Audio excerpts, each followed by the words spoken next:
Welcome back. Before we get to our technical experts, let's get back to Sid Khemka. Sid, I believe now we can hear you, so that's good. Your view on Coal India post this 300 rupees per ton increase for NCL, which is 18% of their total volumes? Yeah, hi. So sorry for that bad audio. I think definitely that's a positive news flow for Coal India at this point in time. A bulk of the capex is done, and we believe that a lot of this would flow through EBITDA and to the net profit. So what we are expecting is about 5 to 8% improvement in profitability next year because of this additional 300 rupees per ton that they are going to charge.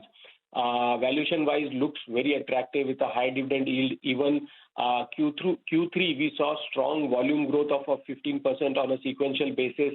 Net profit increased 35% sequentially. So overall, we believe that Coal India is likely to sustain a strong volume growth in the near term, as well as improvement in realization that should drive growth. So overall, we remain positive on Coal India. We have a buy rating and a target price of 480. Nirmal Bang today has a strong buy on Polycab. They've upgraded the stock to a buy. Their target price stands at 6,228.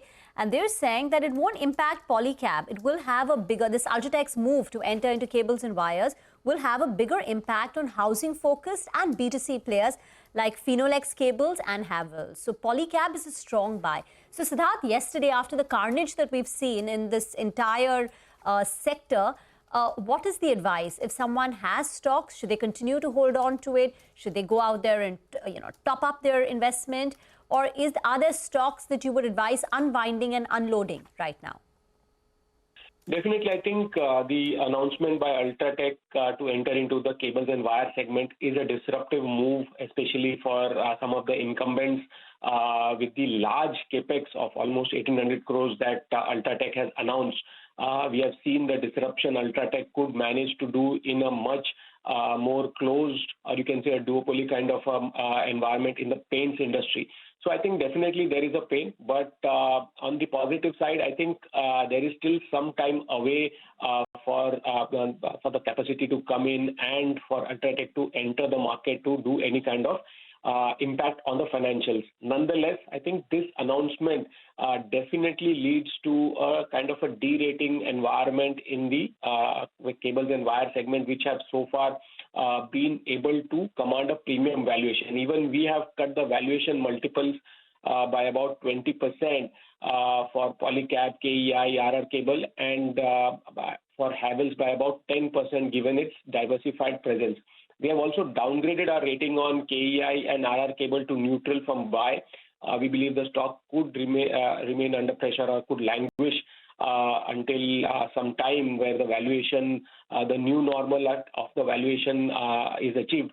But we are continuing to maintain a positive view on Polycab, where we have a buy rating. We believe that is the market leader could continue to grow at a much faster pace. We have a target price of 6,950. If you look at even the quarterly numbers have been pretty strong. We believe that the earnings growth could be pretty impressive going forward, about 13-14%. And given the market leadership, the impact of Polycab could be on a smaller players, much larger compared to Polycab, which continues to command more than 20% share in the cables and wire business.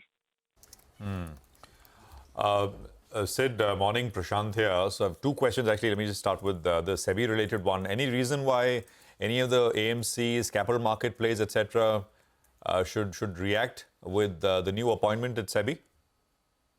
I think there should be policy continuity in terms of SEBI, as we heard Bala talking about how a lot of positive developments have happened in the last few years under the outgoing chairman. A lot of further developments needs to be done. I think the overall capital market continues to remain strong, and with the minor blip that we are seeing because of the market pressure, volumes going down, there are questions about the continuity in the growth of SIPs. I think if the near-term blip, stocks have come down. we definitely like the capital market theme as a long-term positive structural story. Something like a CAM, CDSL, we have seen a good correction and believe it's a good buy at current levels.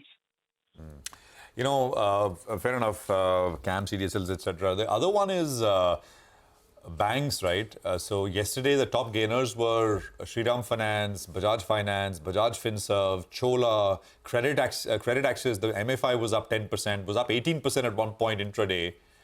And the index itself was up 0.5, 0.6%. Changes at the RBI in terms of loosening things and easier rules generally seems to be, and this is a departure from earlier, and that's what the market is reacting to. Any thoughts here? Anything you like here, Sid? Definitely, I think if you look at the past few developments from the RBI side, they have been largely moving back to an environment where they're giving more freedom, or we can say, to grow. Not only the CRR cut or the OMO operations, this reduction in risk weightage definitely leaves more liquidity for some of the banks to lend. The cost of capital for MFIs, for NBFCs will come down because of the reduction in risk weightage. What we like Shriram Finance, which is in the large cap space. We see strong growth, recovery in the CV side, tractors also doing well.